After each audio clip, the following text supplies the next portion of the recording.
Good morning. Welcome to our webinar today, Grow with Google Ads, presented by Matt Weber of Roar Internet Marketing. My name is Jairo Batista. I'm a consultant with the Florida SBDC at UCF. For those who are new to the Florida SBDC program, our program was established in 1976 as part of a pilot program developed by the SBA to provide technical assistance to small business owners. We're part of a nationwide network of small business development centers with nearly 1,000 local centers across the country. The Florida SBDC Network is funded by the US SBA and the state of Florida, and we're designated as Florida's principal provider of business assistance and nationally accredited. The Florida SBDC Network is divided into 9 distinct regions, with our region located, headquartered in Orlando, Florida. We cover 8 counties that includes Orange, Seminole, Osceola, Lake, Sumter, Volusia, Flagler, and Brevard counties. Our core services include no-cost consulting. You can come speak with any one of our consultants as long as you like, whenever you like, and each time it will be all at no cost. We also provide no-cost market research. Thanks to our connection with the University of Central Florida and also the Florida SBDC Network, we have access to a wide variety of market research tools. We also offer specialized programs for second-stage companies who are looking to grow to the next level. For example, if you're a business who is looking to export and reach new markets, we have a program for you to help reach those goals. And lastly, we provide business training seminars and webinars on year-round. Whether you're starting out or you're more of an advanced business owner or have an advanced business, excuse me, we have different trainings events for you. Just a few housekeeping tips for today. The copies of today's presentation can be found under the Handouts tab of the GoToWebinar platform. If you have any questions, please feel free to use the questions chat box in the GoToWebinar platform as well. The Q&A will be at the end of the presentation, and we'll make sure to cover all questions. Lastly, shortly after the webinar, we'll email you a webinar evaluation. Please take the time out to fill that out. That gives us an idea of how well we did and how can we improve, and then also what can we provide in the future. So without further ado, I'd like to introduce to you our presenter today, Matt Weber of Roar Internet Marketing. Let me switch this over. Matt Weber has an extensive proven background with on and offline marketing strategy and activation at Roar Internet Marketing. Matt leads the in-house team to leverage direct marketing principles with the latest in web design and digital marketing techniques to create personalized and measurable internet strategies. Building on an award-winning TV career, Matt was an early adopter to the digital marketing era. As a certified Google Ads professional and a sought-after international Google-supported national trainer, Matt has taught thousands of individuals and business owners how to effectively use Google Ads and mine website data for increased lead conversion. Roar routinely achieves conversion rates for Google Ads twice as high as the national average. So in other words, you are in really good hands today. So without further ado, I'd like to turn it over to Matt Weber. Thanks, Jairo. Hi, everyone, and welcome to Google Ads 101. I'm Matt Weber, and I'm the president of Roar Internet Marketing in Altamont Springs. Today, I'm coming from Ocoee, Florida, where if your weather's like mine, it's a good day to hunker down and brush up on one of the most important advertising techniques for any small business, Google Ads. Now, in addition to leading a digital agency for 15 years, for the last decade, I have been one of a small number of people that are trainers with the Grow with Google program. So I trade in my Roar Internet Marketing name tag, put on a Google name tag, and I travel the country typically and help small and medium-sized businesses improve their digital strategy. Now, even though I've been doing that for 10 years, I had an experience just yesterday that kind of reminds me why this exact program is one of the most important ones I teach. And I was having a conversation with one of the local attractions here in Orlando, and they said, man, we've gotten off the tracks. We've gotten off the rails. We've spent money on branding and awareness and all these really neat things. But what we've forgotten about is we've forgotten about the people that today, right now, are trying to find out what they're going to do today in Orlando. And they're going to Google and they're searching for things to do, or they're planning their trip for this week. And we have got to get better at getting in front of those people who have an immediate need for what we offer. And that's why Google Ads is so powerful. It puts us in front of the people who woke up this morning and said, I need what your business has. And that's the biggest priority for any small and medium-sized business. We should be able to convert those people fastest. They should become our best customers because they're raising their hands and they're saying, I want what you have. So today we're going to talk about how to get in front of those people. And we've got a lot to go through, as you can see on the agenda. And I know that I've got quite a few people on the call that are either just beginning their Google Ads journey. And I know that I've got some of you that have probably started an account. Maybe you're currently managing an account. And what I want to do is I want to spend the first maybe 15 to 20 minutes of the program is just trying to make sure everybody gets to the same starting line. So if you are already in Google Ads and you're already managing an account, be patient for the first 15 minutes. We want to make sure that everybody has the same context for when we get to the second half of the program and we start getting into some deeper details. So what we're going to do is we're going to start off with the most important part, which is understanding your search engine results page.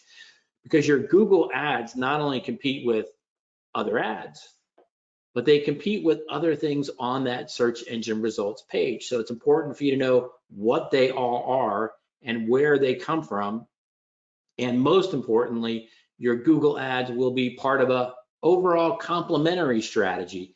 And we'll talk just a little bit about the Google Ads even work better when some of the other parts on that search engine results page are saying the same thing.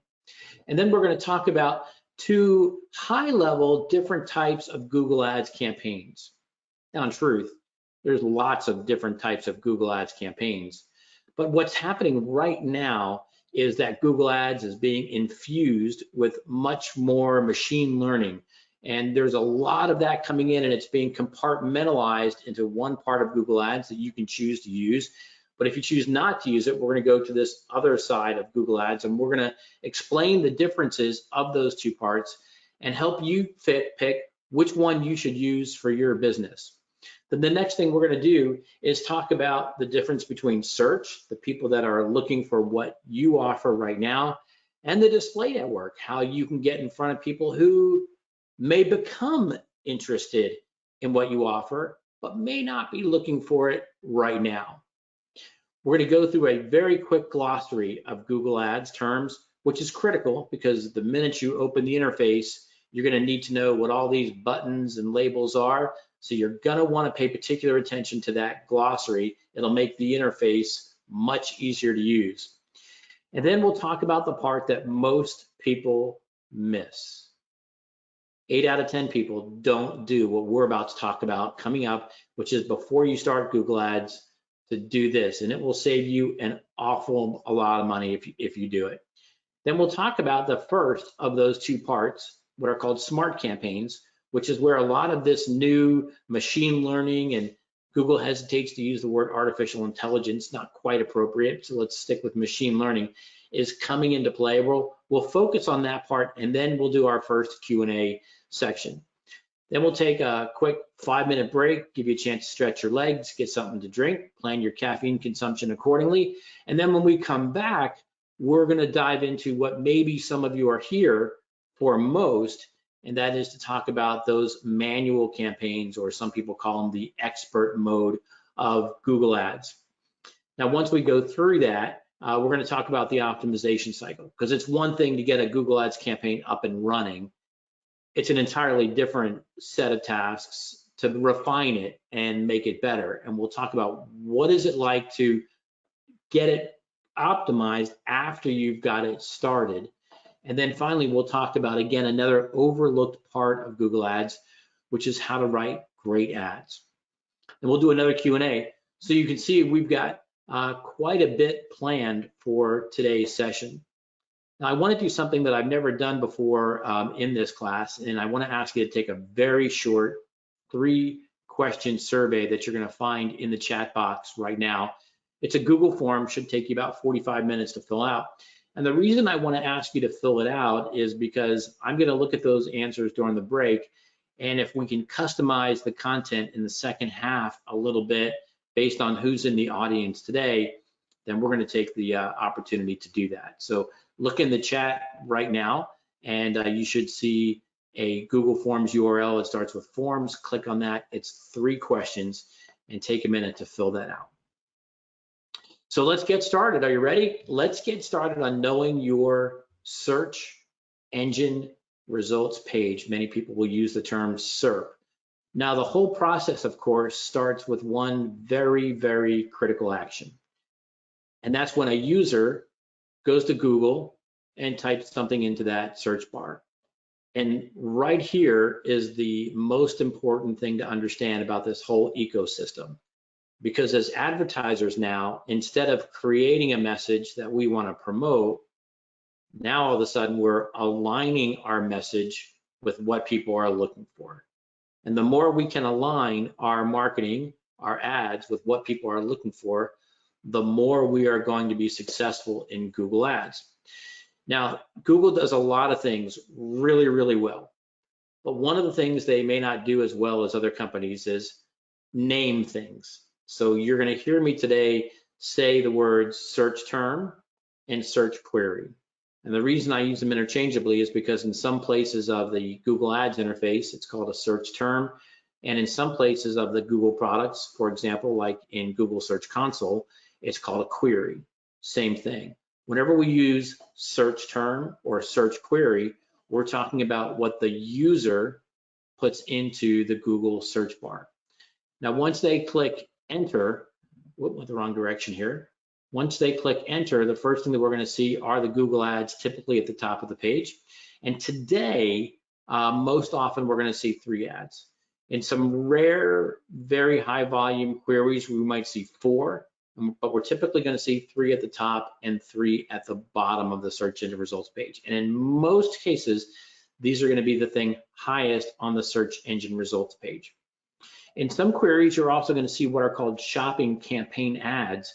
These are Google ads, but they're typically available to advertisers who have what's called a Google Merchant Center, and their website has a product feed. And typically those are going to be contained by someone who is selling e-commerce. Because what's happening right now, what you see with the ads on the screen, is Google is going into these clients' data feed in real time and pulling out the photograph from their data feed and pulling out the product description and pulling out the price in real time and displaying that. Now, there are some growing examples where non-e-commerce advertisers are able to tap into this functionality. However, the largest number that you're going to see on a Google search engine results page are typically e-commerce advertisers that have a Google Merchant Center and have an e-commerce data feed. Now, the other thing that's on a Google search engine results page, typically right below the ads, and is of particular importance to anybody on the call today that is marketing to a defined geography, i.e. plumber Orlando or roof cleaner Ocoee, are the local search results. Now, these have had many names over the years. Currently, a lot of people call this the local pack, and typically there are 3 listings in this local pack. Getting into the local pack is not related to Google Ads. It's actually a different algorithm than organic as well. But the reason I want to highlight it to you is because there are some cases where you will see the local pack as it appears on your screen right now, plus what looks like an ad. So instead of 3 elements, you see 4. That ad does come from Google Ads, and it's called a local search ad. Now, we don't have a lot of control over it, but that does come from Google Ads. And then not to be confused though with local service ads, which is a relatively new product, about 2 years, 3 years old. And these local service ads have earned the nickname Google guaranteed ads, because these ads are not paid per click. These ads are pay per lead. Now, they're only available to certain industries in certain geographies, and in general, there are exceptions to this, but in general, they are most commonly found in the home services markets, but that's growing. They're called Google guaranteed ads because Google guarantees the satisfaction of the consumer up to a certain amount of money, which is why to use them, you have to go through a screening process and you have to be vetted by Google. You can run local service ads and Google ads, or you can run just local service ads without Google ads. They are two independent ad platforms. Again, not visible on every search engine results page, only available to certain industries and in certain markets. So now that we know what's on the Google search engine results page, typically, and keep in mind that Google is always experimenting with different SERP layouts and different SERP features, there's at a very high level two types of Google Ads campaigns. One is called a smart campaign, and the other Google is now referring it to as expert or manual mode. And what's important to note here is that the default, if you're just starting a Google Ads account, the default is a smart campaign. In fact, you have to take a few extra steps to get into the expert or manual mode. So in essence, these smart campaigns are kind of almost like putting your campaign on autopilot. Now, this scene, of course, is from my all-time favorite movie, Airplane, and what makes this scene funny is not so much that there's an autopilot there, but of course, how the autopilot came to be. So think of smart campaigns as an autopilot for Google Ads. And it may be a wise choice for you, and it may not. Let's take a look at the difference between a smart campaign and something that's on manual. So the bidding in a smart campaign is all done automated. Now, in some cases, this is a really smart thing, right? Because who knows more about how people search than Google? Nobody. So you're tapping into all of the data they've accumulated over the years in which they're going to determine what is the appropriate bid in these auctions for that keyword at that time. Now, things called ad extensions, which are supplements to your Google ad that help people get to what they're looking for faster, they are created automatically. The keywords that are bid on is created automatically. You can edit them a little bit. They'll pop up and they'll say, so based on what you've told us, we think your keywords are this, and then you can say yes or no, but you really don't have a high level of control over them. The reporting is really super simple, so it's typically not good if you're an agency or a third party because the reporting is not as robust as the manual portion of it. And where the ads show is also automated. So you're kind of getting the sense here, right? It is clearly autopilot. Now I want to highlight though this last row because in terms of a voting factor as to which one you're going to use, this last one is typically one of the most important considerations. It's only one landing page per campaign. Why is that of consequence? Well, let's take a look at a plumber, for example. Today, a plumber doesn't just need to bid on plumber near me. A plumber needs to bid on water heater installation, water heater repair, leaky faucet,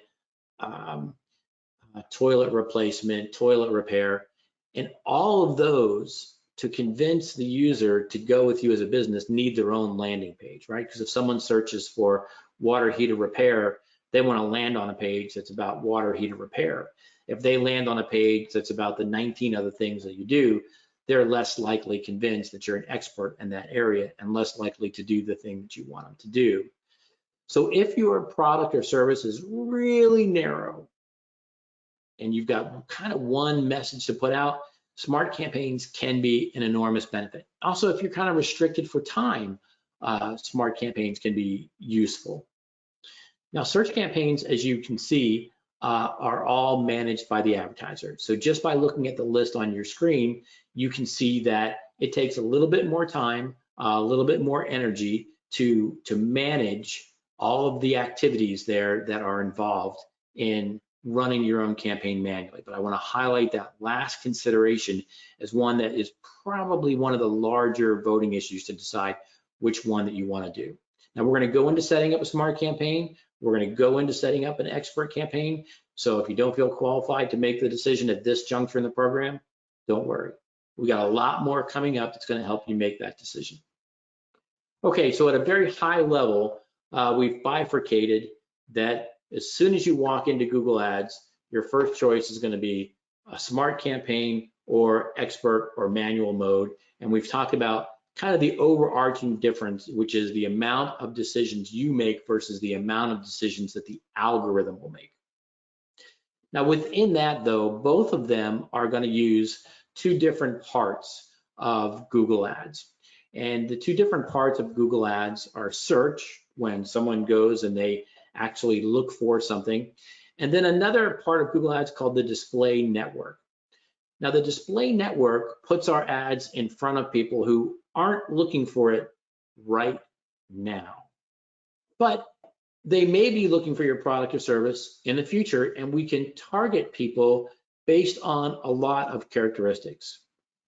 Through the display network, you can place your ad in literally millions of websites and apps. You see, because when someone has a website, and in this case, they're called a publisher in the Google Ads world, and they want to sell ad inventory, and they of course don't have the time or resources to sell their ads themselves, then they're going to sign up for something called Google AdSense, which means they're going to let Google sell the ad inventory on their website. For example, in this blog, you can see that they are in the Google AdSense program, and this blog article is writing about the benefits of Peloton versus, I think, running in Disney races. So the Google algorithm read this article, got a sense of what it's about, gets a sense of what type of people read this article, and they then will place ads, as you can see next to it, and given some contextual relationship, they've placed an ad for Nordic bikes in there.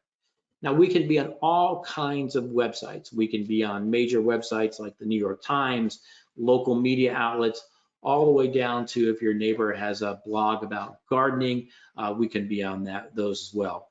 And of course, there are thousands, if not millions, of different types of apps that use Google to sell their inventory. There is an ocean-size container of ad inventory at your disposal to run in Google Ads. But remember this key difference. These are people that are passive, not active, like the people that we're reaching in search. So let's look at a couple other differences between using search versus using display. So on search, clearly the benefit is that we get to target people by the language that they use when they type into Google, which is perhaps the greatest indicator of all of what their intent is. What do they want? Their words say it all. So that's our main way that we can target.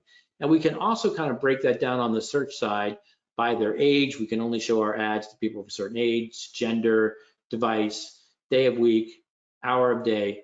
We can do that with both search and on the display side. On the display side, we have some other ways that we can target because it's not search. They're not putting anything in a search bar. We can target by who they are, right? Where do they live? All their demographic data is at our disposal.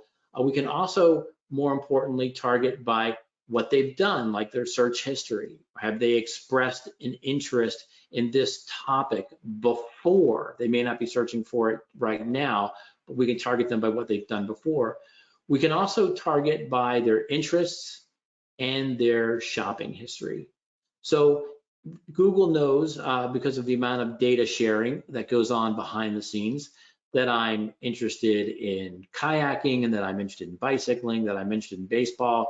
It has built a profile about me because we all leave our DNA all over the internet.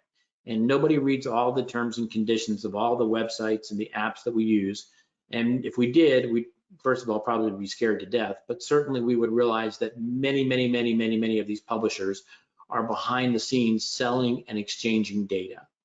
So then a profile gets attached to my device, right? They don't know that it's me, Matt Weber, but they know that I use this device. And then they also know that I use my mobile phone because I'm logged into the same accounts on many of the apps that I use on my phone, and I'm logged into the same accounts on my computer. So ultimately, they can thread all of this together and build a pretty good profile of what I'm interested in. Now, there are certain websites that I might visit that indicate that I'm in buying mode or shopping mode of a particular item, and those are kind of broken out separately as what are called in-market interests, things that I might be potentially shopping for right now. So we have lots of ways on the display network side to find the right people. But again, I just want to emphasize one more time, they're not actively looking for the product or service that you're offering. Okay, so we've already covered quite a bit. So this is where you may want to break out your pad and pencil, or if you've got a device there or an app that you're going to take notes on, this is where you definitely want to take some notes, because all of the terms that you're about to see are going to be immediately visible as soon as you log into the Google Ads interface, and I want to make sure that you know what they are. So we've talked already about the all-important search term or search query. Super important that you know that Google uses those words interchangeably to describe the same thing, which is the exact words that somebody typed into Google that would potentially trigger your ad. Search term, search query. A keyword is different, and some people get these mixed up and they use them interchangeably, but they're different.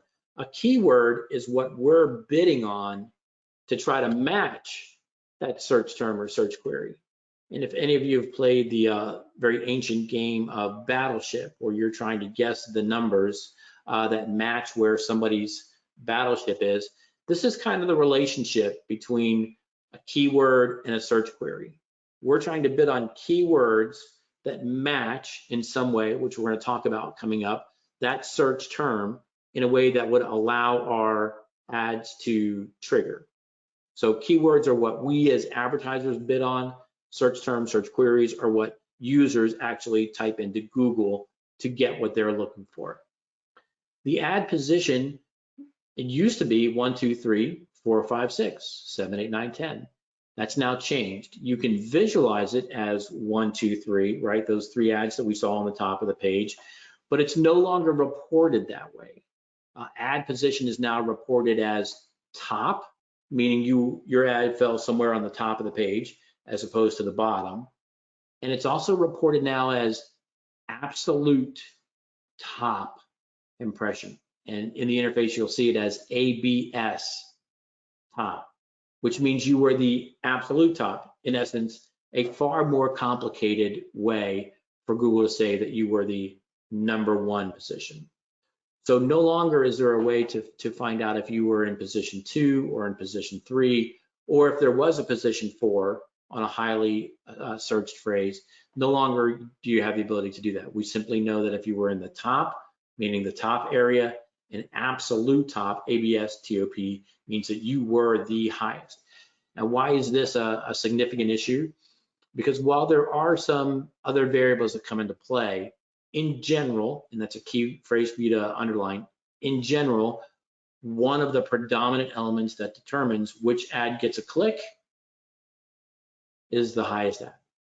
Other things do come into play, but in general, more ads at the top are going to get clicked on than ads at the bottom.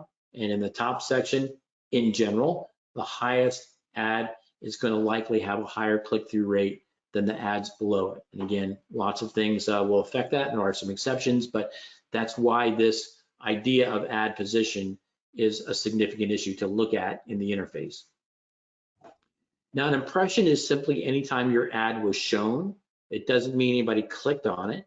It just means it was visible. So that's an impression. A click, of course, means that somebody clicked on it. And the landing page is what some people will call point of entry. And the reason I have this one highlighted in yellow is because you can't separate the effectiveness of the landing page from the effectiveness of the Google Ads account. Remember earlier in the program, I talked about the disadvantage of having one landing page in a smart campaign, because the landing page plays such a central role in the success of Google Ads. If you have an extraordinarily well executed Google Ads campaign, but your landing page isn't effective, it's not persuasive, the Google Ads campaign is still going to fail. So I often think of, a quarterback and a receiver. You can have a great quarterback who throws the ball in the right place all the time, but if the receivers drop it or can't catch it, it makes the quarterback look bad, right? And the team didn't benefit from that. So the relationship between Google Ads and the landing page is the same. So the landing page is that point of entry, the place that people go to when they click on your ad.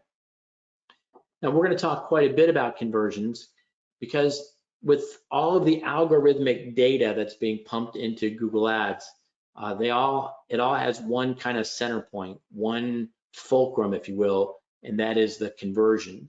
And the conversion is what you identify as the desired action. What is it that you want people to do via landing on your landing page? Do you want them to fill out a form and request more information? Do you want them to buy the product? Do you want them to watch a video?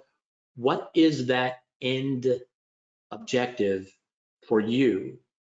And that you're going to set up as a conversion. If we don't get this right, we're just going to be paying for visits.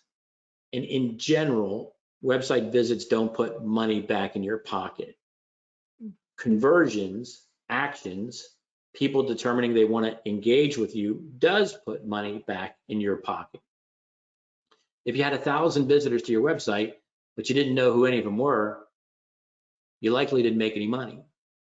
If you had 1,000 website visitors and 10% of them completed some kind of an action, they filled out a form, they signed up for your newsletter, well, then you've got an opportunity to make money. So that conversion is the reason why that's highlighted in yellow. It's a significant part of Google Ads. Now, on the right-hand side of your screen, now we're just going to talk about some math that in general is a product of the terms on the left, but the click-through rate is the percentage of impressions that become clicks. So if we don't have a high click-through rate, that means likely either we weren't high enough on the search engine results page to generate that click, or our ad was unpersuasive. And so not only are we going to benchmark click-through rate, but Google does it as well behind the scenes. And we're going to talk about why they do that coming up in just a second. But that's a really important number. And many of the things we're going to talk about in Google Ads are designed to push that click-through rate, get it bigger, make it so that we get more clicks from the same number of impressions. The cost per click is the total amount of money that I spent divided by the clicks that I generated. So if I spent $100 and I generated 10 clicks, then I paid $10 cost per click.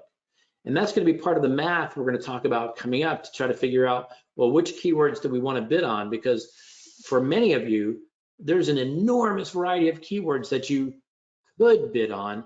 And part of being successful in Google Ads is figuring out which ones you should bid on. And there is a little bit of math that goes into that. And that cost per click is a part of that math, as well as cost per conversion.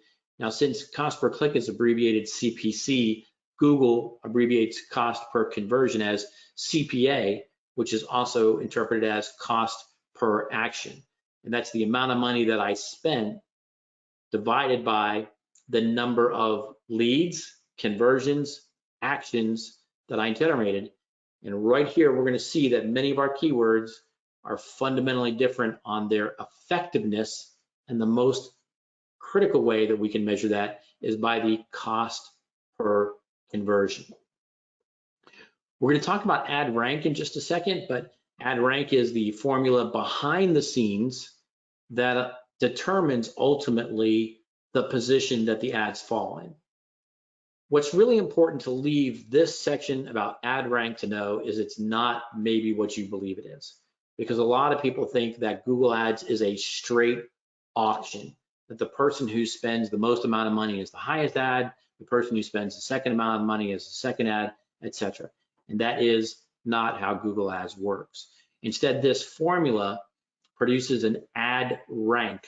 An ad rank is the result of this formula that we'll show you in a little bit, and the ad rank number determines the ad position. One of the things that influences your ad rank is your maximum CPC bid. The maximum CPC bid, which is present whether you're doing smart campaigns or whether you're doing manual campaigns, is the amount of money you're willing to spend, not the amount that you will spend on a cost per click, but the maximum that you're willing to spend. Now, to do Google Ads safely, you should calculate that out beforehand, and we'll show you how to do that. And then finally, I've highlighted it here in yellow. If you want to additionally circle this in red, this term may be the most important thing we talk about today, and that's quality score. Because quality score is that driver that separates this from being an all cash auction, person with the most money goes first, and not. You see, a long time ago, Google figured out that if they didn't return relevant results to you and I, we wouldn't use the Google search engine. In fact, there's some interesting case studies about things that Google has tried and failed in this regard. Some of you may remember the early days of Google search when eBay had an ad for almost anything that you could search for. And those ads were not always relevant, but they always occupied the first or second position. And they quickly found out that when you put something in front of searchers that's not what they're looking for, they become disappointed in the search and they tend not to use it. So this entire billion-dollar ecosystem hangs on a thread that you and I get what we're expecting when we type something into Google. And I want to share with you a story that really illustrates this, because a couple of years ago, we had a client and they were a landscaping company. And the owner of the company came up with this idea and he said, you know, what I want to do is I want to bid on the term lawnmower, because I want to tell people who are searching to buy a lawnmower, I want to tell them, don't buy a lawnmower. It's cheaper in the long run if you pay me to cut your grass. And I said, I got it. You know, in traditional marketing, that would have worked perfectly. Consumer has a problem, you're proposing an alternative solution. In digital marketing, in Google search, that's going to fail. Because if the Google searcher puts lawnmower into the Google search bar, what do they want? They want lawnmowers. So if you run an ad that says, hey, don't buy a lawnmower, hire us, and you land them on a page that has nothing to do about lawnmowers, it's going to fail, right? You're not relevant. You're going to get a low quality score. So that effort ultimately is not going to work. The point here is this whole system is designed in a very complex way to make sure that we as users get what we're expecting. Now, for us as advertisers, as Google Ads managers, we really need to know that going into this. We need to know that the system is set up to reward results that are relevant to the searcher and to suppress results that are not relevant to the searcher. And this relevance has a high level of specificity to it. And all of that happens around a concept and a number called quality score. All right, so these are the kind of key 14 terms. There's certainly many more that you want to make sure that you know before you begin any Google Ads effort. And I would circle that quality score and say to you, if you don't leave today's session being fully comfortable that you understand quality score, then you're not ready yet to begin a Google Ads effort. It's just that critical to the whole thing. All right, see, the audience is still growing this far into it. So let's talk about what to do even before you begin to think about Google Ads. And remember, I've worked with a lot of people that have started their own Google Ads campaign. And many of them say, you know, I tried that whole Google Ads thing and it failed, didn't do anything for us. And I talk them through it and I say, well, tell me about what you did to prepare for it. Tell me about the math or the homework or the research that you did before you got started. And of course, they didn't do any. So no doubt that it failed. You know, and for me, for digital marketing, I'm a really big believer in a very simple philosophy. If you don't know the target, the weapon really doesn't matter. So it doesn't matter at this point if you don't know the target explicitly, whether you're going to try to do organic search or paid search. None of that matters unless you're really honed in on what is the vocabulary that people use to find what you do. Do you feel like you know what users search? Now, I'm not asking, do you feel like you know what people should search? Because so often when I talk to business owners, the language that they use to describe what they do is so very different than the language that users type into Google. And it's in today's world, it's really more important that we understand the user's vocabulary, less important that we have this script or copy line or tagline or cute, catchy phrase that we want to use in marketing our product, it's more important that we find alignment with what consumers look for. And if we can't get there, then our whole search strategy, be it organic or be it paid, is likely destined for failure. So let's talk about some basic tools and maybe some a little bit more advanced tools to find out what people search for to find what you do. So the first one, which is free, and is something you probably use every day, and maybe you don't look at it as a marketing tool, but is Google itself. And this is a derivative of something that has a name. It's called Google Suggest. We're going to take a look at a different form of it in just a second. But now pay closer attention to when you start a search, because you'll notice now that when you start a search, this auto fill-in is not just trying to make your life easier, but it's actually sharing some insights with you as to what are some other commonly searched phrases that are similar to what you're about to begin to search. So now pay attention to those with a much more heightened level of awareness, because that is a clue to what people search. As is at the bottom of that search engine results page, also still called Google Suggest. Now notice a big change here from 3 to 4 years ago. Notice that all of these phrases don't start with the same word or even the same letters. Notice that these phrases now can, in many cases, be fundamentally different than what you typed in. So what you're seeing is you're seeing algorithmically Google saying when people use this phrase, they also follow up and use this phrase. Because what does Google know? Google knows our search history. It knows the sequence in which we search, and most searches are sequential, meaning I just don't go in, type in one phrase, get some results, and I'm satisfied. Many of us are going to type in one phrase, look at the results, maybe click on a website, come back, refine that search. And every time we come back, those are called secondary searches. And Google learns from these secondary searches what is the end pursuit of somebody who begins with this phrase that you're typing in. So just this little list of phrases at the bottom of your common everyday Google search engine results page can be massively insightful as to how people look for your product or service. Now there's another tool, and it's called Google Trends, and it's free, and you're going to find it at google.com/trends. And I'm going to change my screen here, and we're going to go to this live. And this is Google Trends. And so you can see that what I've done is I've typed 3 phrases here: roof cleaning, roof washing, roof pressure washing. And when I click enter, what it's going to do is it's going to show me the relative, not the absolute, but the relative search volume between those terms. So if at this point in the program, you're kind of scratching your chin and you're going, okay, and you're starting to write down maybe some possible ways that people look for what you do, to be able to compare them to each other, because very few people have the budget to bid on everything. Google Trends is a great way to start comparing them. So you can see here, of those 3 terms, relatively, roof cleaning has much more volume than the other 2. And what I can do up here is you'll notice that I can change the geography. Instead of looking at the United States, I can look at Florida.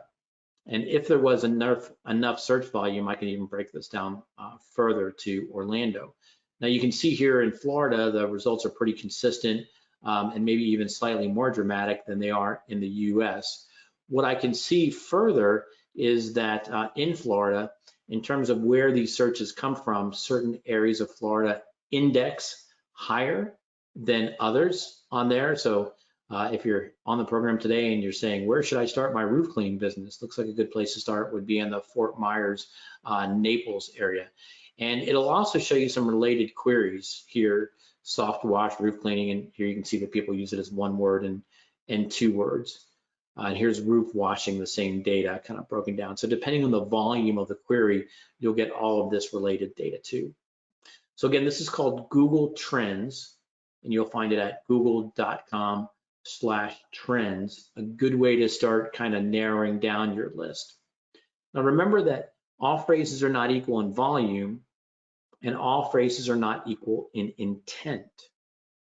So many times now, particularly with voice search becoming a declining but still relevant part of search activity, and that is people tend to search in sentences or questions.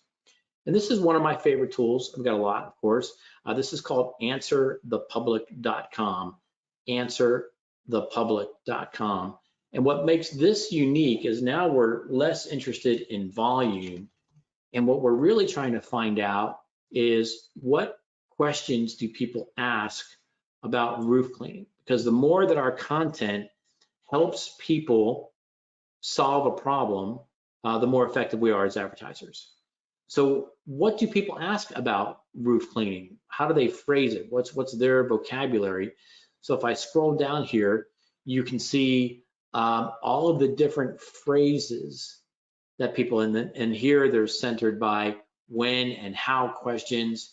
Down here, it's the use of prepositions. And then I think there's one more typically down here with usually conjunctions or comparisons. So when I look over all of this, I'm kind of getting an insight as to not only do people search roof cleaning, but specifically, what are they trying to achieve? What problem are they trying to solve?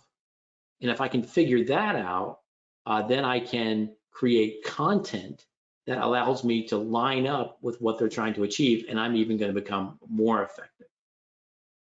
All right, this research is so important, we're just going to go one step deeper.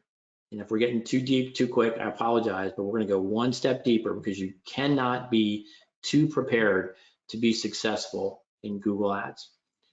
So let's go to Google Ads and let's go into something that is called the Keyword Planner. And in this Keyword Planner, you're going to find it under Tools, all the way over to the left, under Planning and Keyword Planner. Now, if you've chosen Smart Campaigns, you will not see this. You'll only see this in the expert or manual mode. And so I'm going to kind of keep this simple here, and I'm going to click on Discover New Words. And I can either start with a website, I can either have Google crawl my website and say, based on what you see on the website, tell me what are possible keywords. That's a risky technique because many times most websites are not done very well, so they can give a false signal. So instead, I'm going to start with these ideas that were already being stimulated by just the first few tools that we've already talked about. So we saw roof cleaning. I'll bet you that we're going to see roof cleaning near me.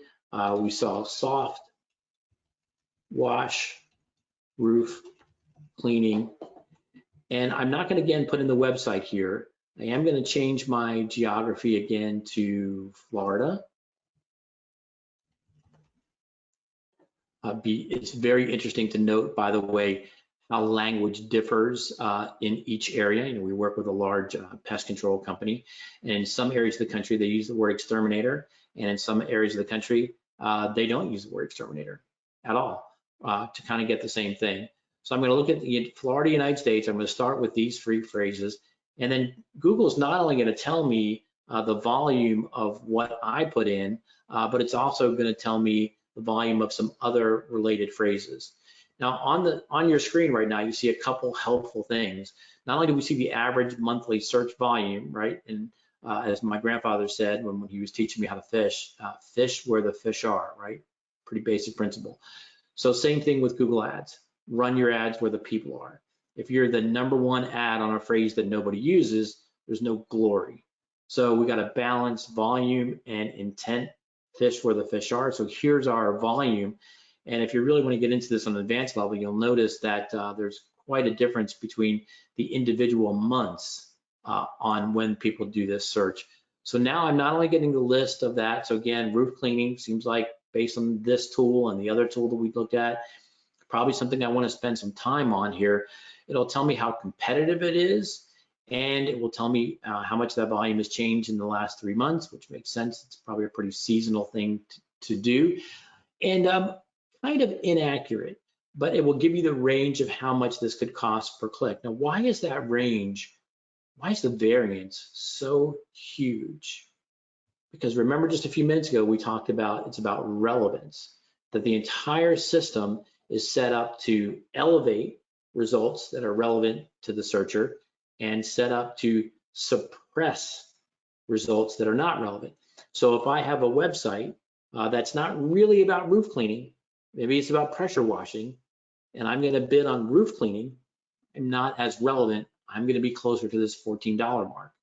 If I'm landing people on a page that's all about roof cleaning and why I'm great at roof cleaning and the different types of roof cleaning, then I'm probably going to be closer to the $4.77 mark. But notice down here, though, we can find a bunch of other phrases that are related to that. And this is our goal. Our goal is to continue to understand how people use Google search, what words they use to express finding what we do. It's really less important about what we want to say it is, and more important, how people look for it. So you can get a lot of activity here. Now let's take a look at just this one example here of cleaning moss off roof.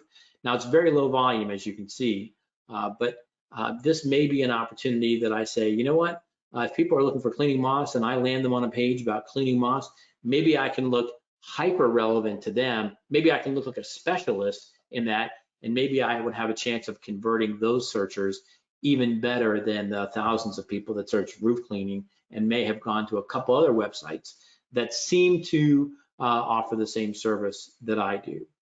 So we got a lot to choose from here. The key takeaway here is to be able to use all of this information to funnel down what it is that we're going to bid on. Because if we try to bid on everything, we're going to lose. Okay, last thing about research. Let's do a little math. And that is, we can do some projections based on what we just saw as to how much money we're going to make. Now, this is a tool called PPC Projector. You can find it at ppcprojector.com. And if I said to the tool, I'm going to buy 150 clicks a month, and I saw over there that they cost somewhere around $14, right, on that previous. And I've got to know my website conversion rate for this to be helpful. And what is conversion rate again? The percentage of people that come to your site that actually do the thing that you want them to do. So let's say you're an average B2C website and you're selling a home service, you're probably going to be in the 3% range. Now, once you get a lead, how many of them turn into a sale? If you're selling online, it's usually 90 to 100%, right? But if you're a lead-driven business, you know that not every lead turns into a sale. There are good leads, there are bad leads. So let's just say that maybe I close 40% of the leads into a sale. And once I get a sale, how much is it worth to me? So average roof cleaning job is probably in the neighborhood of $500. They're going to try to upsell you a bunch of other stuff. So you can see that right here, I can't make money. It would not be wise for me to bid on this keyword. So even though it has a lot of volume, what do I need to do to make money? I got to be closer to that $4 range. So I'm going to change my website so that I'm more relevant. And now you can see I have the potential to make an 89% ROI based on these metrics. And if I was able to tweak my website just a little bit and move that to a 4% conversion rate, then not a market difference, but let's go to 5%. And that's all I need to do to make this keyword a winner for me. So here's the takeaway though. The takeaway is if you don't do this math beforehand, you're going to start spending on a lot of keywords that ultimately are mathematically impossible for you to make money on. And then people do that, and then they wonder why they failed on Google Ads. So this particular section has been about making sure that we do the homework beforehand to be able to predict whether or not we're going to make money. Okay, last section of this first half of today's program. You're probably yearning for a break, and we're going to do it right after we talk about smart campaigns and do a QA session right after this. We're just about approaching the 1 hour mark. So smart campaigns are really simple to do. And if you don't have the time to invest into a lot of time management, watch how easy this is. In fact, Many times I teach classes on smart campaigns, and most of the students have a campaign up and running by the time I finish the class. Here's how easy it is. All you're gonna do is enter your business name, enter your website address. That's not gonna challenge anybody in there. You're gonna pick your goal, whether it's to get calls or to drive visits to your physical location, or to get leads, that bottom choice there, website sales or signups. You're gonna tell it what your goal is. You're gonna pick a location. You can pick a radius, you can pick a city, or you can pick a zip code. Once you do that, then we're gonna talk a little bit about who are your current customers on there. And if certain cities pop up in that radius that you think you don't wanna be a part of, you can just unclick those and unchoose them.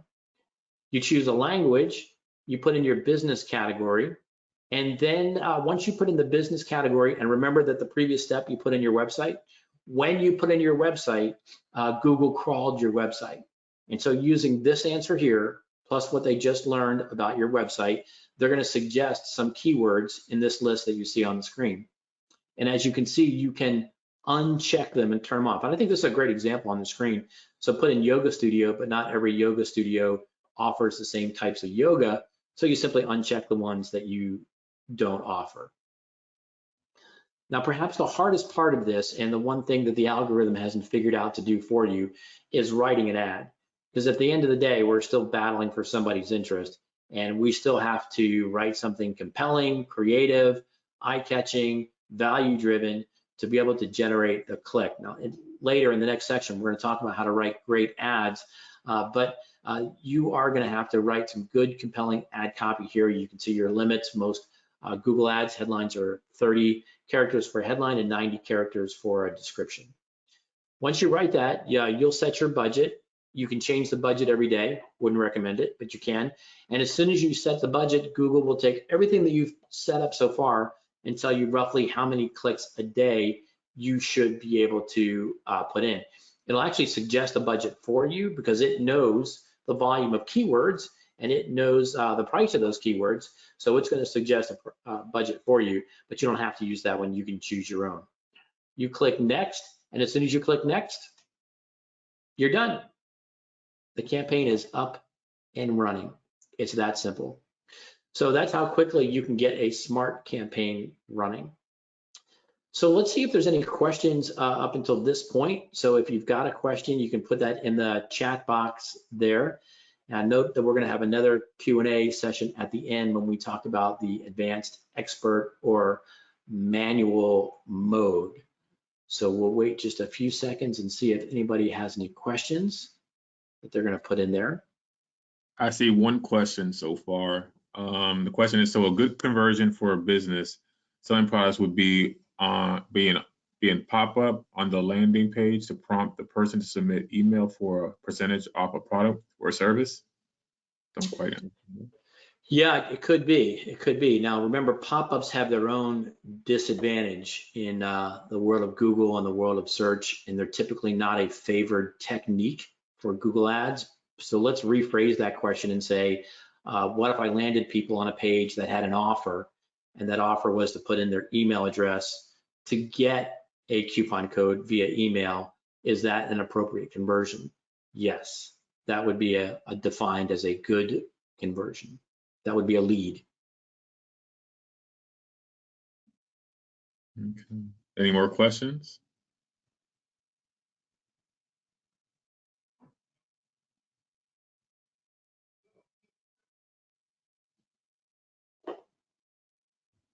All right, well, let's take a quick start. We'll start a 5-minute break here and give yourself a chance to get something to drink. We're gonna come back and we're gonna talk about expert or manual mode. So enjoy, everybody. We'll see you in 5 minutes.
Hi, everyone, and welcome back. The good news is we are right on time. Hopefully you don't have anywhere to go today because it is not great weather outside here, at least here in Ocoee, Florida. So 58% of our attendees today have never started Google Ads account and they're about to begin. And 90% of our attendees today are people that own their own business. So I've shuffled some things around in the upcoming section so that we talk a little bit more about the structure of Google Ads. And just as a summary, in the first part of today's program, we talked about the difference between smart campaigns and the expert or manual mode. And in smart campaigns, you take advantage of a lot of Google's algorithmic knowledge, and you basically put your Google Ads campaign on autopilot. It is a good choice if you have a very limited amount of time to manage your Google Ads account, and if your service or product offering is extremely narrow. Most of the time, I do find people eventually migrate from smart campaigns to this manual mode that we're about to talk about. But if you want to get started, that's probably a super easy place to get started. It might take you anywhere from 20 to 25 minutes to set up your first smart campaign. Setting up a expert or manual mode is a little bit different. It's going to require a lot more thought process to it, and this is why many people might decide to hire a third party to do this. But let's get started with the basics. The basics are that a Google Ads account is subdivided into these structural elements on your screen. And you've got to understand these building blocks first in order to make the account effective. So account is divided into campaigns. Campaigns are divided into ad groups, and ad groups contain both keywords and ads. Now let's go back up to the top for just a second. With your account, there's some things that you're going to determine at the account level that are now going to apply to everything, and that's your billing information, the language, the time zone that your account is in, the email owner address of the owner of the campaign. All that sits at the account level, decisions that you make one time. The campaign level decisions are targeting. So I want to use this campaign to target the city of Orlando. Campaigns have start dates and end dates. So let's just say, for example, you were planning a Easter campaign and you wanted it to start at a different date and end at a different date. That's going to be its own campaign because it has a separate start and separate end date. You also set budget at the campaign level. So in terms of the total amount of spend per day, you do that at the campaign level. So if I have 5 campaigns that I've said I have the authority to spend $20, that means the account has the potential to spend $100. Where the ads run is determined at the campaign level also. So I want these ads to run in the city of Orlando. If I have a different piece of creative, because I have a different office that runs in Tampa, well, that's going to be a different campaign because it has a different geographic distribution. So we make some decisions at the account level.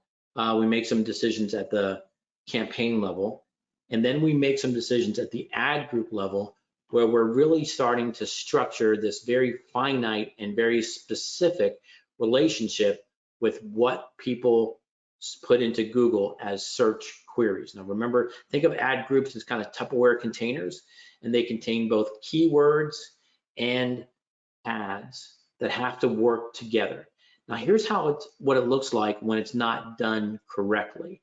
When it's not done correctly, and this is a case with a lot of self-managed accounts, you would have a campaign called furniture, and someone had set up, and this is a real world example, by the way, and someone had set up one ad group called ad group number 1, and then in that ad group, they had put all of their keyword ideas that they had thought about and all the things that their business does in this one ad group. And you can see in this case, it's a furniture company. And of course, they sell lots of different types of furniture that people would look for, everything from ottomans to beds. And they put that all in that one ad group, which means since ad groups contain keywords and ads, this ad right here needs to be able to work with all of these keywords.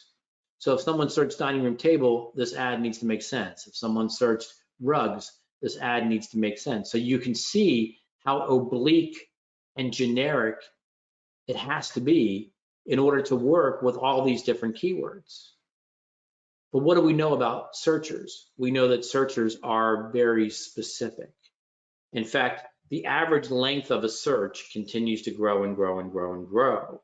So people now have an expectation that no matter what specific thing that they look for, that they're going to find it on Google. So the likelihood is that people don't search for rugs.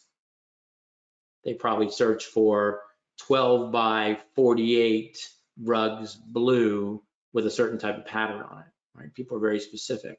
So if you searched for a 14 by 48 blue, let's say living room rug, probably very common, and you got that ad, how do you feel? Is it going to work? Not at all, no chance. So the right way to do it then would be to look for common denominators in your keywords and to group them together so that we can write ads that are more specific to what the searcher is looking for. Because remember, we're going to talk about this phrase relevance so many times in the next 50 minutes. The more relevant we are to what the searcher is looking for, the more likely we are to be successful. So now that we're going to reorganize it the way that it is on your screen, and we're going to put all of the common denominators together, I'm going to put all of the keywords that have to do with leather sectionals in one ad group, and all the keywords that have to do with leather love seats in one ad group, and all of the leather chairs keywords in one ad group. Now I can run ads that are far more specific and relevant to that searcher, and I'm going to be infinitely more effective than this. In fact, this may not even have ever run because we're not relevant enough to appear in the auction, even if we had more money than the person who was willing to bid the most in that auction. So a good example of how this system is set up to suppress results that are relevant, not relevant to the searcher, and elevate results that are hyper relevant to the searcher. So this is one way that we can become relevant, is by our ad group structuring. So if an account is built correctly, it has a better chance of success than if the account is not built correctly and is being run by the smartest person in the room. We want to get off to the right starting point. And if we don't get off to the right starting point, everything else is going to be uphill. Another important concept to get out of being relevant is the idea of match types. So Google allows us to narrow what a phrase means by classifying these keywords into something called a match type. And there are basically three match types: exact, phrase, and broad match. Now, 3 years ago, if you would have gone through this same program, we would have spent about 45 seconds on this topic because it was super easy to understand. Exact match meant exactly that. Don't show my ad unless the searcher puts in exactly what I tell you in those brackets. And a phrase match 3 years ago meant don't run my ad unless the searcher's words contain in some way the words that I'm putting in these quotation marks. And a broad match would have meant that run my ad, show my ad if the searcher puts in anything that's kind of semantically equivalent to the words that I use.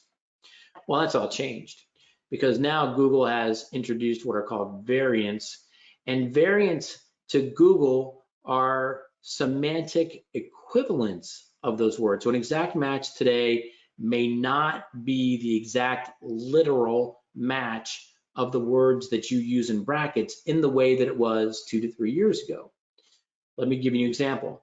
Let's say that I bid on the term green apple as an exact match. Well, to Google, a variant might be that it's a different type of apple, right? It's still an apple. So even if I said, you know, I only want my ad, and let's use Granny Smith examples because those are some of my favorites. If I bid on the term Granny Smith apple as an exact match, 2 to 3 years ago, my ad only would have run when someone searched Granny Smith apple or apples. A little bit different today. Now with the introduction of more variants, if I use Granny Smith apple as an exact match keyword, notice the brackets around the word here, my ad is probably going to trigger for Granny Smith apple, Granny Smith apples, green apples, Macintosh apples, golden delicious apples. Why? Because they're variants in Google's mind of a Granny Smith apple. So this means all of a sudden we got to think through this at a far deeper level than we did before. If we put Granny Smith apples as a phrase match, which our intent here is to say, hey, it's got to contain these word Granny Smith apples. It could be in the beginning of the phrase, it could be at the end of the phrase, it could be in the middle. We don't really care, but it's got to contain those words.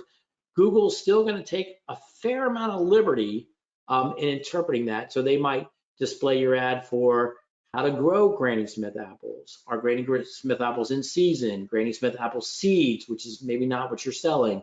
Maybe apple seeds. Are green apples good for you? You see how more liberal Google's interpreting this as a phrase match versus an exact match.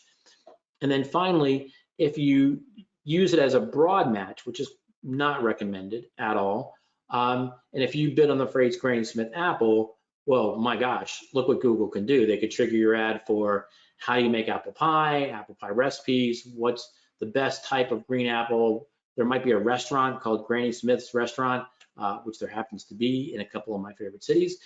So your ad might display for Granny Smith's Restaurant, even though you're not a restaurant. All right, so you get it now. We're kind of aligning our ad with what people want through the use of these match types, in addition to the original structure of the ad. Now, you may say, well, that's maybe not a real world example. Let me give you a real world example. I worked very recently with a company who sold PEO services, and PEO is a payroll something organization where they effectively manage your payroll for you. And they were bidding on the term PEO, because they thought that's what people look for. They look for a PEO. Okay, I can kind of buy that. But what was really happening is, without knowing it, their ad was triggering for a bunch of phrases that weren't indicative that somebody was looking for a provider, right? If somebody's just doing some background information on what's a PEO, they're not ready to become a lead for this company. So you can see these phrases that these aren't indicators that people are going to buy. What does PEO stand for? If someone's at that level, they're not ready to buy. How do I start a PEO? That's not somebody you want to waste your money advertising to. If you are a PEO, Virginia laws pertaining to PEOs, can I sue my PEO? Do you want your ad to display when someone's searching that phrase? I don't think so. So really, within this phrase, maybe there were 3 that were really indicative of proper intent.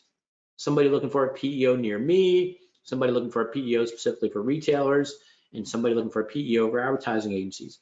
Those are where we wanted our ads to trigger, not for all of those. So we might have to use negative keywords, which we'll talk about in just a second, as well as refining our keywords far more specifically than just bidding on the phrase PEO as a broad match, right? So you can see some of the waste that people experience by not having their Google Ads account set up correctly. So in addition to telling Google Ads what we are, we have to tell them what we aren't, and we do that through negative keywords. And so some very common negative keywords that almost anybody's going to put in are free, jobs, employment, photo, because people search images, photos of almost anything that you can imagine, right? They're going to put photos. People search free next to anything, and unless you're providing it for free, you don't want your ad to display to someone who's looking for what you do for free. Coupon code, book, competitor names. You don't want your ad maybe potentially to show for competitor names. People who are looking for authors about a subject. All kinds of things that intuitively you can say before you begin, that's not us. That's not who we want to get in front of. So let's just prevent that from the beginning and make sure that our ad doesn't trigger with that. So how do you get to the information that says, what did my ads display for? And that's called a search query report. And generally when I either take over self-managed accounts or try to provide consultation for people who are trying to manage their own accounts, this is something that's not part of their process, and it really needs to be. So we're going to go back to this Google Ads account that we were in just a few minutes ago. I'm going to change screens for you here. And we're going to go live into the interface.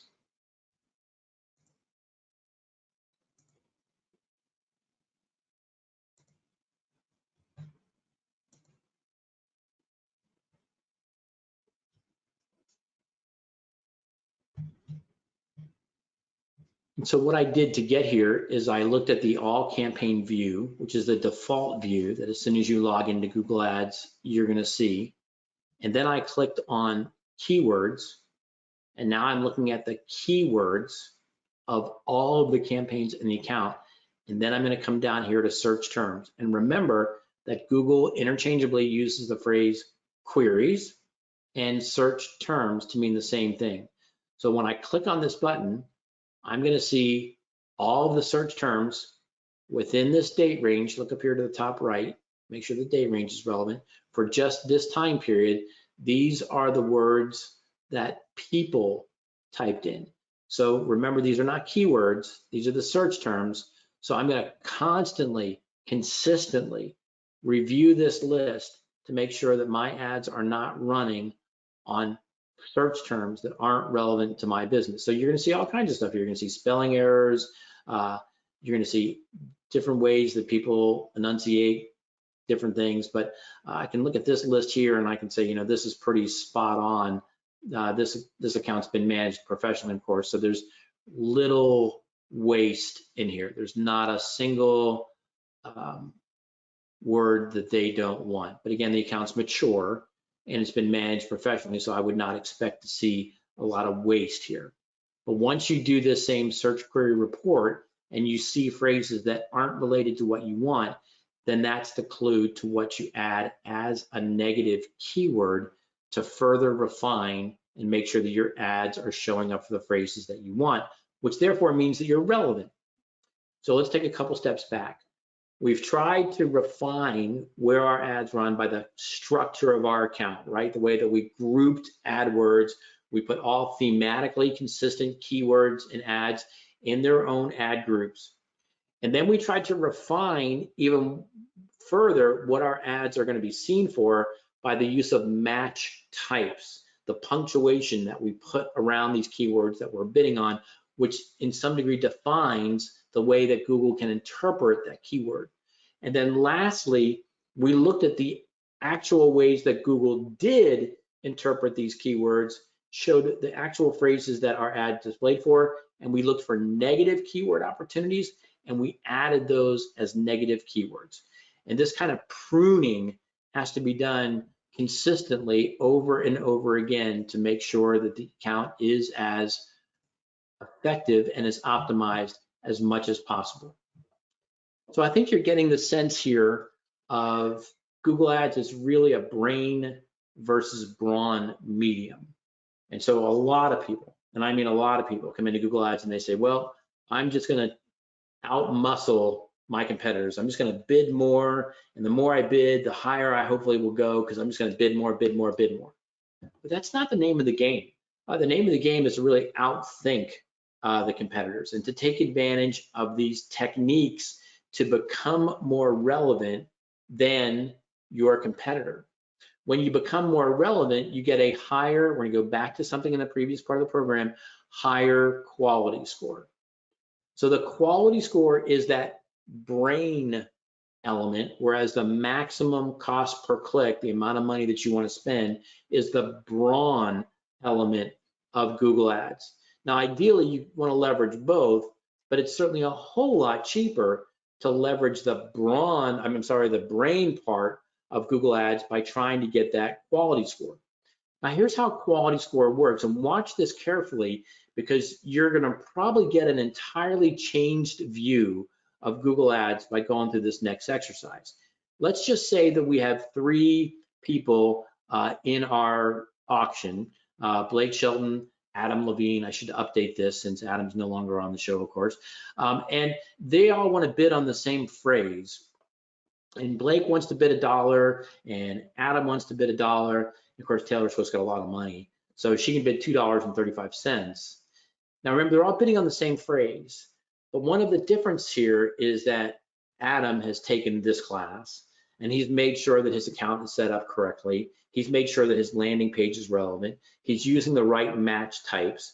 And so because he's more relevant to the queries that are coming in that phrase, he gets a quality score of 10. And we'll talk in just a second how quality score is measured, but he gets a 10. It is a number. You can see it. It's in the account. And Taylor, who's got other things on her mind, hasn't taken my class, which I find hard to believe, but she gets a 3. So even though she is willing to pay more money, her low quality score gives her the lowest ad rank, even though she's willing to pay more than twice what somebody else in the auction is. So this ad rank then immediately gets translated to ad position. So Adam's going to be in the highest position in this auction. Blake is going to be second. Taylor is going to be third, even though Taylor was willing to bring more money to the table, a higher maximum cost per click. So quality score is the driver that is actually the largest determinant in where your ads play. And remember, this is a key issue because while other factors come into play, higher the ad, greater the click-through rate. Greater the click-through rate, more clicks, more visitors, more leads on that. So this is an incredibly significant issue. So let's go back, you do the math, you can see where everybody ends up. Taylor ends up in 3rd place, Adam's in 1st place, and then Blake's in 2nd place, despite the fact that Taylor had a bigger budget to work with. Now this quality score is also going to work another way if you use it to your advantage. We talked about how in ad rank, it's an amplifier, right?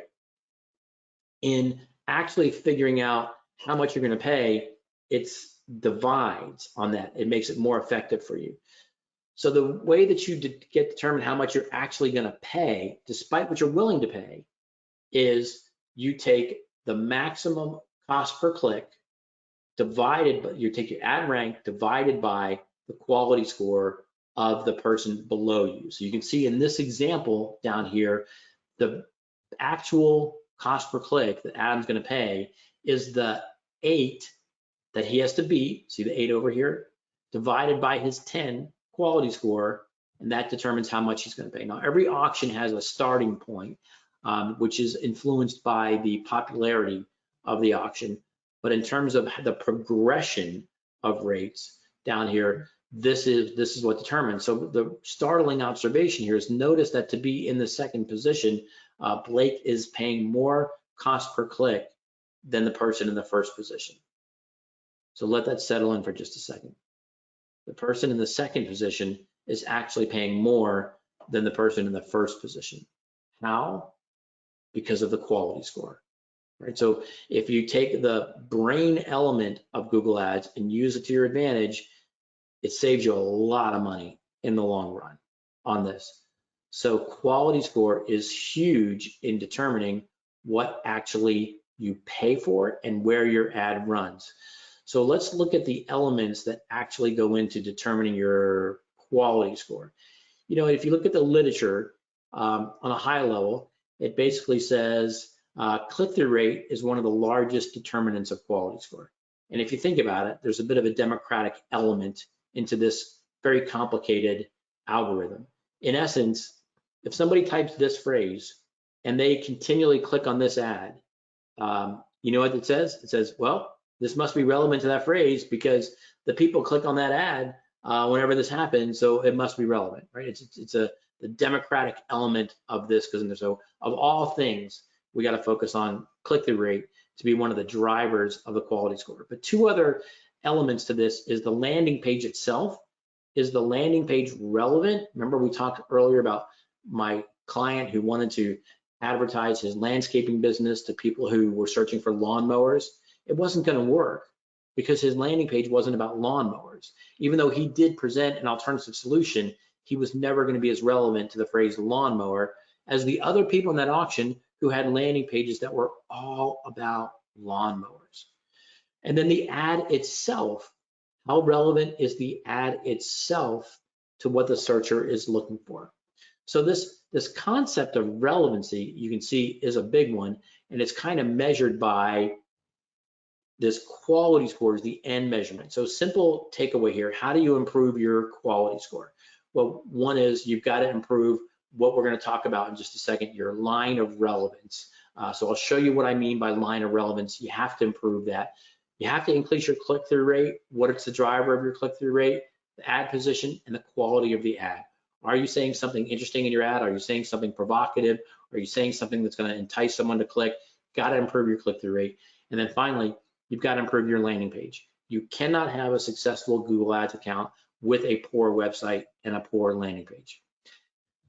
I know we're getting deep here, so let's talk about this line of relevance in a little bit more graphic way, and we'll use one of my most favorite topics here, ice cream. And I want you to imagine for just a second that you're selling mint chocolate chip ice cream, and that's key, right? That's the thing that you're selling. It's mint chocolate chip ice cream. Very important, mint chocolate chip ice cream. And remember that people are very specific in how they use Google. They're very specific in how they search. So imagine if somebody went to Google and they put in the search term mint chocolate chip ice cream, but you were only bidding on the phrase chocolate chip ice cream. That's your ad group, was about chocolate chip ice cream. And maybe you had chocolate chip ice cream as a phrase match. And in your ad, you only mentioned the fact that you had ice cream. That's all you said in your ad. We got lots of different flavors of ice cream. We're open 7 days a week. Come try our ice cream. It's homemade, it's gourmet, da da da da da da da. And then you landed them on a page about your ice cream shop, which is your homepage, and it talks about where you're located and your 57 varieties of ice cream, and that it comes in 2 scoops and 1 scoop, right? Not an unforeseen use of Google Ads, what you see on your screen, but this has a kind of a broken line of relevance, right? I mean, these things are all not the same. So if I asked you which of these things is not like the others, it's all of them. It's all of them. So we're not going to get that high quality score. So let's rearrange this. Let's do it the way that Google wants us to do it, the way that the best practice. And this time when somebody searches mint chocolate chip ice cream, this time we've rearranged things and we have a keyword in our account. This time we have an exact match of mint chocolate chip ice cream that we're bidding on. Remember, search term, what the user types in, keyword, what we're bidding on inside our account. We're going to rewrite our ad, and our ad is going to talk about the glory of our mint chocolate chip ice cream and why you shouldn't get it anywhere else. And take a look at its beautiful texture on our landing page. And we land them on a page that is only about mint chocolate chip ice cream. It's a lot of work, right? But that's how you achieve the line of relevance. And that's how you achieve a quality score of a 9 or a 10. The more relevant you are through all aspects of this journey, the higher your likelihood is to get to be a 9 or a 10 and to use the brain element of Google Ads rather than the brawn. Okay, we've talked about setting up an account, and that basic structure is so important, because if it's wrong, it just drags everything down from that. But once we have the account up and running, we've got to figure out how to make it better. And that's the great thing about Google Ads, is that you're always trying to refine it, you're always trying to make it better. And if you think about this as compared to other types of advertising we have at our disposal, if I run a newspaper ad, I really don't have the opportunity to make it better. If I run a television ad, I really don't, excuse me, have the ad to make it better. But with Google Ads, I continually make it better and better and better through a process of refinement. So I've got it up and running. I'm going to look at the data, and then I'm going to say, I'm going to look at that search query report, which people will abbreviate as an SQR, and I see all the places that my ad ran that I didn't want it to run. And when I say places, I mean keywords, search terms. So now I'm going to add negative keywords so that doesn't happen again on that. And then I'm going to refine my match types to even make that even smaller on that. And I will ultimately keep subdividing those ad groups to the point that I eventually have ad groups with maybe 1 or 2 keywords in it, because I want to be that specific and relevant to what people look for. Many times when people start a Google Ads account, they simply underestimate the amount of search queries that could get through that gate if you are general and broad and oblique in your keyword setup. And there's astounded at the amount of volume that's out there. And so you can kind of see where people who start a Google Ads account will go, oh man, I started that and I blew through a lot of money really quickly and I didn't get what I was looking for. Yeah, because there's a lot of pressure at that gate. There's a lot of volume, and you've got to take the steps to make sure that the only things that get through the gate are the ones that you want. So the process kind of looks like this. It's phrase match refinement, always looking at how we can refine those phrase matches. There shouldn't be any broad matches in your account, honestly, unless we're going fishing and looking for other queries. And then when we look at our phrase matches, there's probably opportunities to narrow those down to even exact matches. And that's a process we're always going through. Then you're going to see stark differences in the way that people on a mobile device will handle your ads, respond to your ads, versus people on a desktop. There's going to be a pattern depending on what you do. B2B advertisers generally going to do better on desktop. B2C advertisers generally going to do better on mobile. So if we know that, then we don't want to treat them equally. And we may want to refine our optimization and say, well, we want to bid more when the searcher's on a mobile device or a desktop, depending on what the data shows us. Same thing with geographical information. We don't know why it happens, but maybe somebody is more likely to respond to your ad from this part of the town versus that.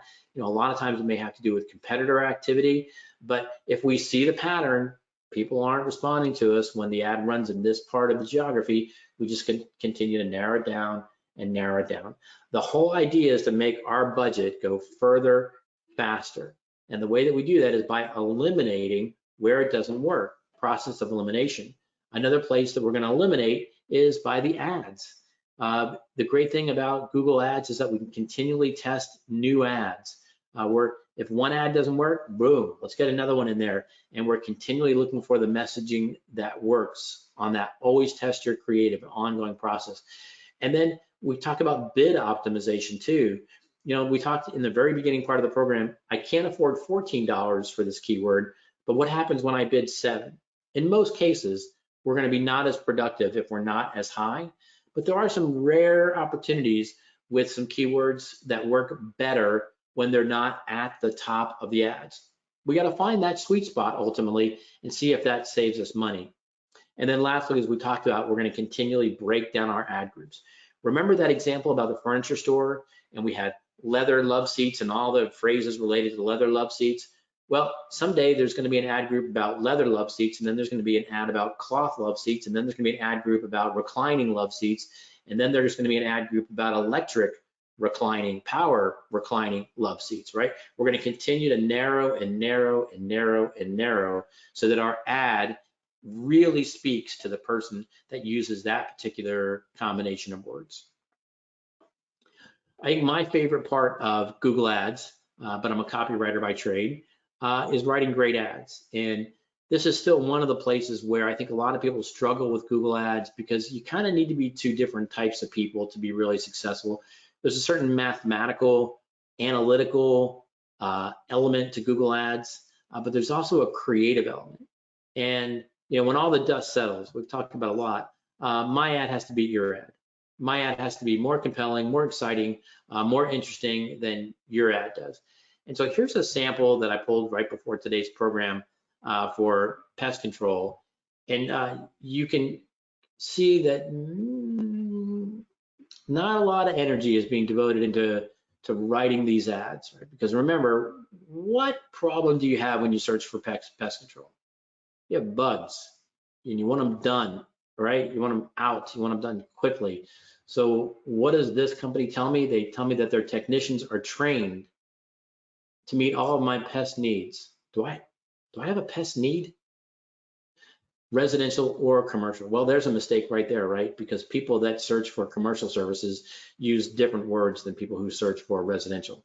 And by the way, people that search for residential never use the word residential. They use home or house. So did this ad tell us anything? No. Did it give us any reason to go to this website? No.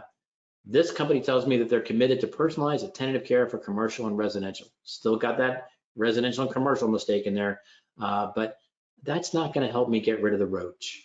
And really what I want is I want the roach gone. Up here, count on Turner Pest Control to keep your home pest free. Okay, a little bit more of a promise, pest free.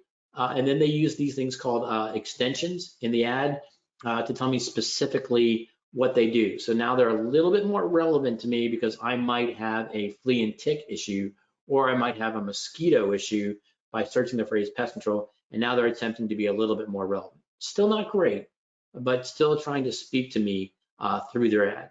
Now let's look at this ad for somebody who searches hormonal acne treatment, which again is very specific, and you might think that that's an outlier. It's not. Remember that people are very specific in how they search on Google. Now, let's look at the promises in this ad. Pore by pore treatment. That sounds in depth on it. See video. Okay, I can see a video of this. Now I have a reason to go to the page. Amazing results, not a cream, not a gimmick, professional, proven in office, advanced help for hormonal acne. See our reviews. I've got a lot of reasons to visit this page. I can see the video, I can see the reviews. Great. Now you've given me a reason to click to this page. And you saw the mistake that the previous advertisers made is they tried to sell the service. Don't sell the service. Sell the click. Get the people to the page. Because what's the website's job? Sell the service. What's the ad's job? Sell the click. Your job is not to sell the service in the ad. The job of the ad is to sell the click and get it to the website, make the sale. Now ads have changed, and there's quite a bit of change going on right now as this program is happening. There used to be something called text ads. About a year and a half ago, they incorporated something called responsive search ads, abbreviated RSAs. And in responsive search ads, instead of writing the ad yourself, you feed Google a bunch of headlines and descriptions that you can see on the screens, 30 characters for headlines, 90 characters for descriptions. And basically you're putting cards in the deck for Google. And what Google's gonna do is shuffle this deck of things that you give it, and it's gonna create the ad that it thinks, based on its algorithmic history, that would be the highest performing ad. Works sometimes, doesn't work other times, and they do give you the ability to pin, say, hey, this is the line I want to be in that first position, to pin it. So ads now take a little bit more effort than they used to, because we're giving up a little bit of control. So we have to take a little bit more effort to get some of that control back. But you can see the reason that Google did this. In some way, Google is trying to keep Google Ads to be a DIY tool.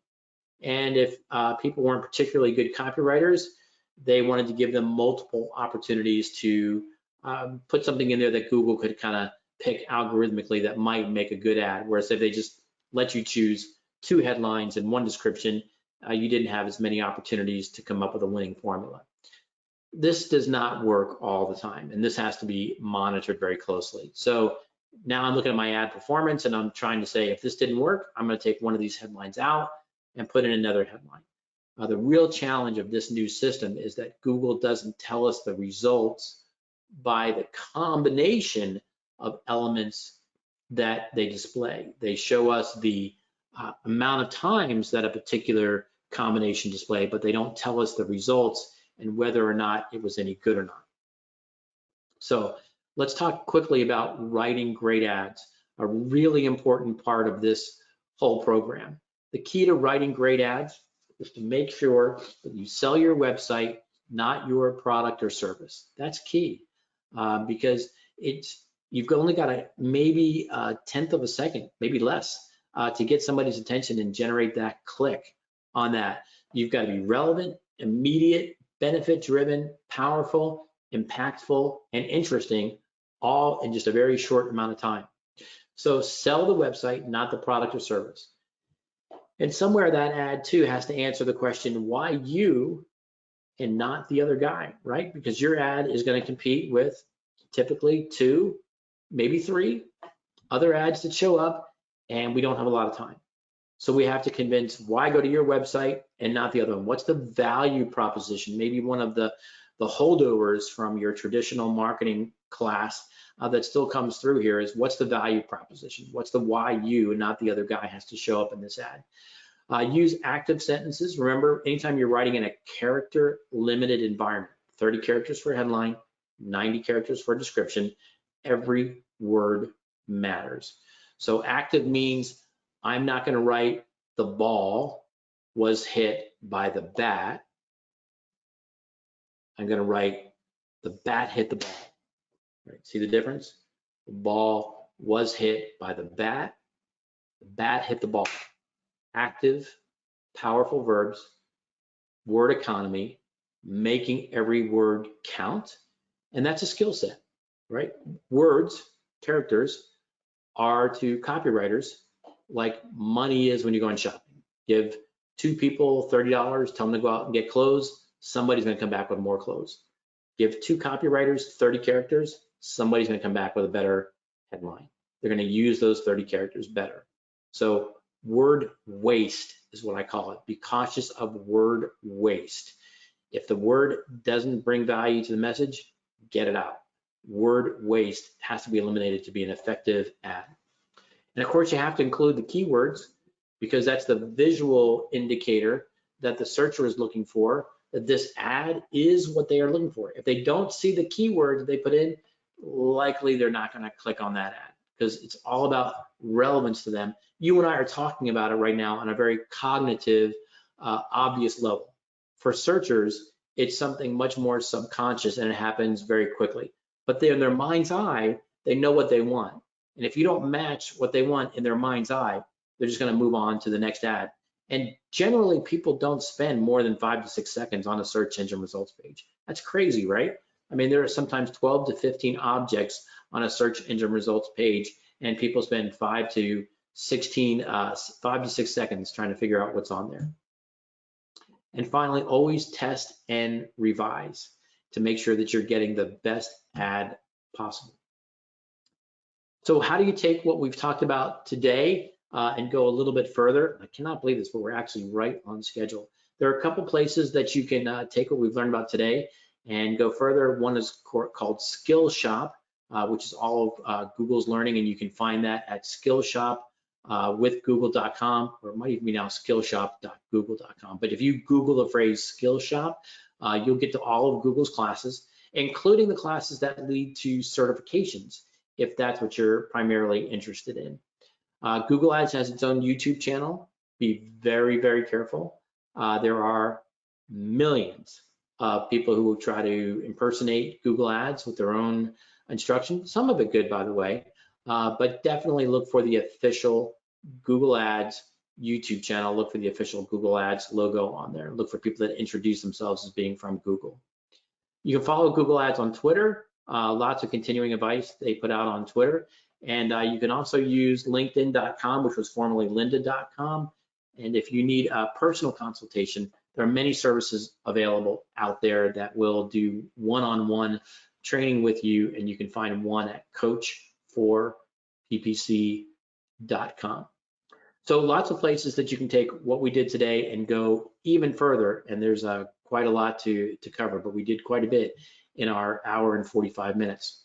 So with our 15 minutes left in today's session, let's see if we have any Q&A that we can help people with.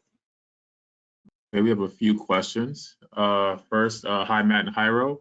Will Google automatically adjust, refine the showing or not of your ads for phrase match over time to lessen the broadness of the search terms the ad will show for? Meaning, will it figure out what is a particular keyword, what this particular keyword doesn't work for this particular website ads? No. Now, in smart campaigns, it will show you the queries, and you can turn some of them off. Now, remember, in smart campaigns, we don't have these match types, and so that's a little bit of learning that you can inject into the algorithm. However, it's not going to be as linear as you described it. Like the learning is not going to be like that direct. In expert mode or manual, you have to do that change. You have to look at your search query report, see that your queries are too broad, too oblique, and you have to make that refinement of match type yourself. Okay. Next question. Sorry, but I did not understand the negative words and the searches. Could you explain that a little bit more? Sure. So let's just say, for example, that we want to bid on pest control. And we're got pest control as a phrase match, and somebody types into Google raccoon pest control, but we don't treat raccoons. That's not part of our business. We have to then go in and add as a negative keyword. In the same way that we're adding keywords, we're going to add negative keywords and negative keyword out the word raccoon. And so that way, anytime someone puts the word raccoon into a search query, our ad is not going to show up. And then we showed a slide where there's some keywords that should be negative for almost any business. One of the biggest ones is free. People will look for free anything. Free pest control, free ice cream, you name it, they're gonna ask for it for free. So if we don't put the word free in as negative, and yet we're still advertising a keyword that is accountant near me, someone is gonna search free accountant near me, and our ad's gonna show up. If we put in the word free, then we're telling Google, anytime someone uses that word, I don't care what the situation is, don't run my ad anytime somebody uses that word in my account. Perfect. Okay. Where can, oh wait, sorry, something just popped up. Where can you see the quality score? The quality score, great question. In fact, I think what I'm gonna do, I'm gonna show this. I think we have time to show this.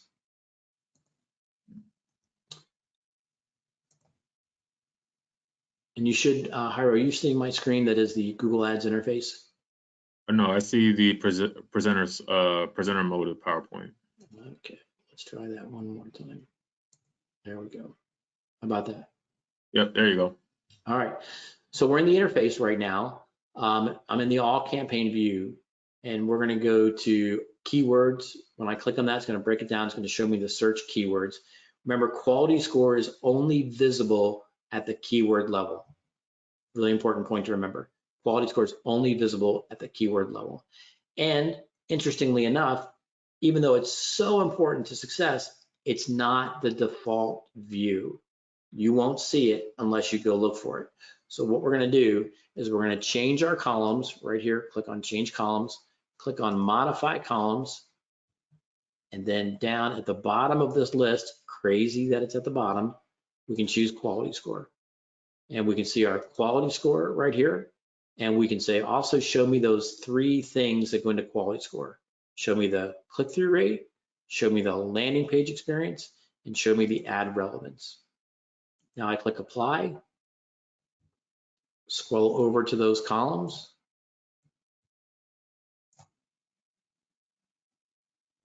And let me just get my microphone out of the way. There you can see the quality score. Measured on a scale of 1 through 10, and you can see the attributes that go into that quality score. So I'm getting dinged a little bit for a low click-through rate. My landing page experience is above average. There's generally 3 scores given, below average, average, and above average. And my ad relevance is average, above average. So this kind of gives me a dashboard as to where I need to focus my efforts in order to be able to get this quality score up. So great question in that it's not in the default view. You have to actually change your columns to see it. And remember that quality score is only visible at the keyword level. Okay. Next question. We're using RSAs, but our descriptions still are getting just a good score with the comment to, quote, make descriptions more unique, end quote, despite all our best efforts to change them up. All of the other aspects of our RSAs get excellent scores. You get excellent scores. Any suggestions for the description section? Yes. So look at the search queries and see if the search queries give you clues as to what content that they might be looking for on that. Make sure that you've eliminated all of your waste words, prepositions, the word that, etc. And then most importantly, go to the Google Ad Preview tool and look at the ads that other advertisers run so that you can see what are the themes, topics that they're including that you're potentially not including. Now notice I said go to the Google Ads Preview tool. Do not do a bunch of searches on Google. So every time you do a search on Google and you don't click on your ad, you do what? You lower your click-through rate. When you lower your click-through rate, you lower your quality score. So use the Ad Preview tool, get some sense of what other advertisers are doing. Make sure you study other people's ads. Okay. And I ran a Google Ads campaign, and 90% of the responses were from the SEO companies calling to offer their services. How do we control wasting money by becoming sales leads? Are you sure that those responses came from the ads? Generally, those bots, and what you're experiencing is something called contact management software. And that contact management software, you can buy it online, generally runs around the internet and looks for website.com/contact us, etc. Generally, those are not the results of paid clicks.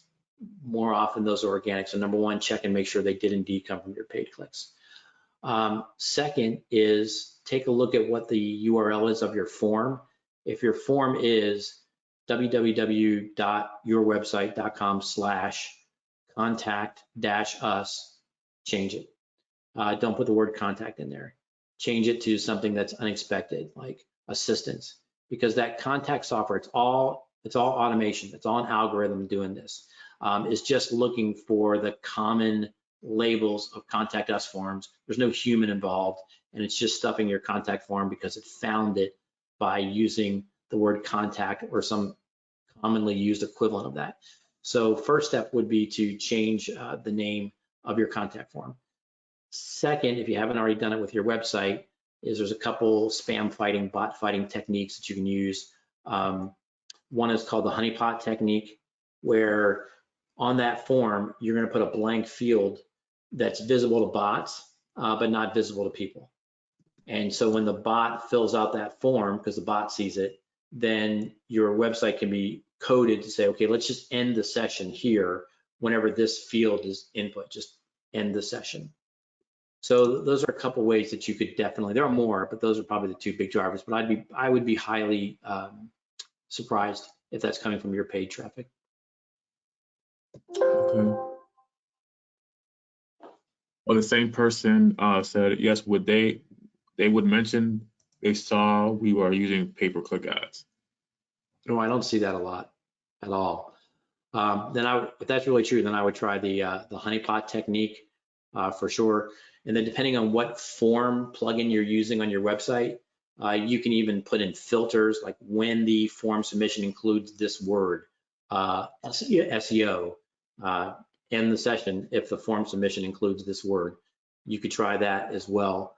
But I appreciate your experience, and I'm really surprised that even the fact that they say that doesn't mean necessarily that that's where it came from. And you can look in your Google Analytics to verify that those clicks came from paid. I mean, again, it's software, it's a bot, and they say, hey, I saw your ad, doesn't mean they actually saw your ad. It's just a bot, it's just software.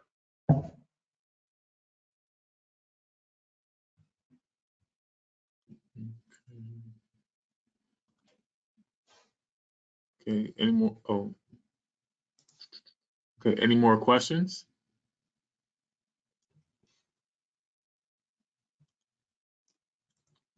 Okay, going once, going twice. Well, thank you, Matt, for your presentation. We greatly appreciate it. You shared a lot of great knowledge, and I'm sure all of our attendees really appreciate this. Just a quick reminder, please complete that evaluation survey that you'll receive later today. That gives an idea of how we can improve and what we can offer in the future. Also, before we close out, remember that the handout section does contain the presentation today for your use. So please download that and go over that. And if you have any questions, feel free to contact us at any time. Thank you all for attending and have a great day. Thank you, everyone. Bye-bye.